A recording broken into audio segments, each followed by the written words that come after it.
Fabia. বাবা, gift. কিসের gift? Surprise, খুলে দেখ না। তুমি না আমাকে বার্থডেতে সারপ্রাইজ দিলা, এখন আবার কিসের সারপ্রাইজ? হ্যাঁ, খুলে দেখ। বার্থডে চেয়েও অনেক বড় গিফট। আচ্ছা দেখি তুমি আমাকে কি গিফট দিয়েছো যেটা বার্থডে থেকে।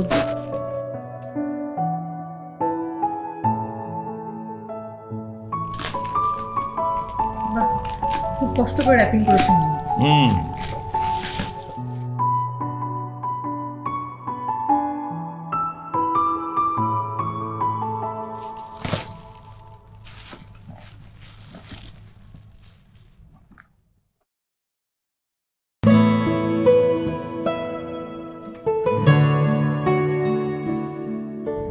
বাবা, ওরা কারা? কি করব বল, তোকে পাত্রের ছবি দেখালে তুই না দেখে রিজেক্ট করে দিস, তাই এই পদ্ধতি নিলাম। এখানে যাদের ছবি আছে তারা প্রত্যেকেই ওয়েল সেটেলড। এর মধ্যে ইঞ্জিনিয়ার, ডাক্তার, উকিল ছাড়াও অনেক বড় ব্যবসায়ী ছেলে আছে। তুই শুধু এদের মধ্যে থেকে একটা সিলেক্ট করবি। কিন্তু বাবা, আমি তো এখন বিয়ে করবো না। তোকে বিয়ে এখনই করতে বলেছি কে? তুই শুধু এখন সিলেক্ট করবি, তারপর পাত্র ঠিক করে কথাবার্তা বলে বিয়ের প্রোগ্রাম হতে হতে 1-1.5 মাস লেগে যাবে। বাবা, আমি বিয়ে করবো না মানে 1-1.5 মাস না, 1-1.5 বছর না, 2-2.5 বছরের মধ্যে আমি বিয়ে করবো না। মেয়েকে বিয়ে দিবে না দেবে সেটা কি মেয়ে ডিসাইড করবে নাকি? করবে বাবা মা। আমি এখানে ছবিগুলো রেখে গেলাম, এখান থেকে একটা ছবি সিলেক্ট করে আমাকে পাঠিয়ে দিস। বাবা, তুমি বুঝতে পারছো না, আমি এখন বিয়ে করতে চাচ্ছি না। বুঝতে পারছি বলেই তো এতদিন প্রেশার ক্রিয়েট করিনি।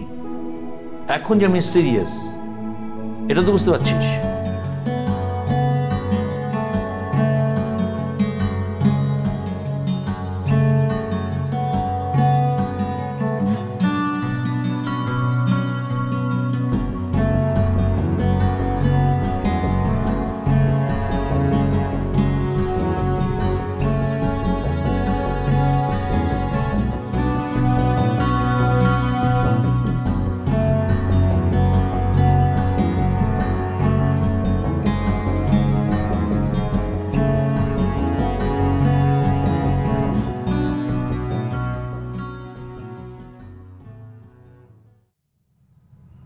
আখের বাদামগুলো খাও নাই এখনো?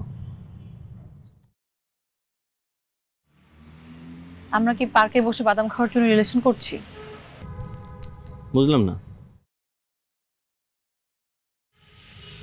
প্রত্যেকটা রিলেশনের একটা গোল আছে, একটা উদ্দেশ্য থাকে, সেই রিলেশনটাকে একটা পরিণতি দেওয়ার। আমাদের রিলেশনের ফিউচার কি?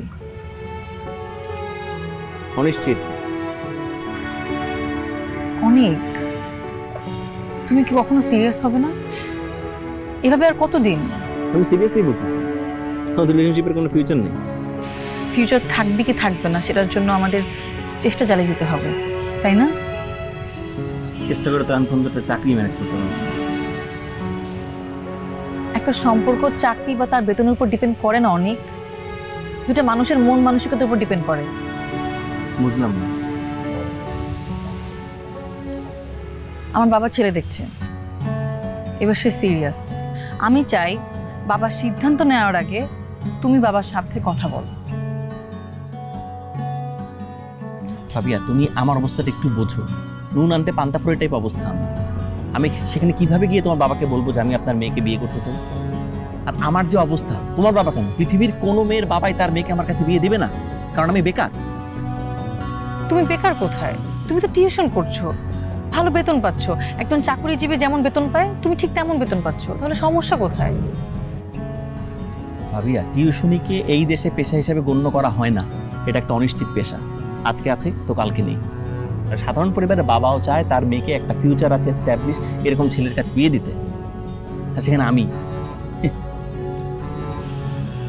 তাহলে আমরা কি করব? সারা জীবন এভাবে পার্কে বসে 10 টাকার বাদাম খাবো? তোমার কি মনে হয় তোমার বাসায় গিয়ে আমার প্রেমের কথা বললেই তোমার পরিবার তোমাকে আমার হাতে তুলে দিবে? জীবন এতই সহজ? হুমায়ুন আহমেদ স্যার একটা কথা বলেছিলেন, জীবনটা অনেক সহজ, আবার জীবনটা অনেক জটিল। আমরা একে সহজ করে তুলি, আবার আমরা একে জটিল করে তুলি। ভাবিয়া, জীবন প্রেমের উপন্যাস না যে তুমি চাইলেই নায়ক নায়িকার মিলন ঘটিয়ে দিবে। একটু উপন্যাসের বাইরে তাকাও, জীবন অনেক কঠিন।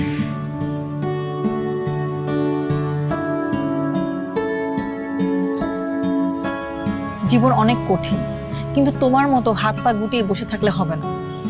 একে ফেস করতে হয়, ফেস করে নিজের আয়ত্তে আনতে হয়। কাপুরুষের মতো অ্যাভয়েড করলে জীবনে কোনো সলিউশন হবে না।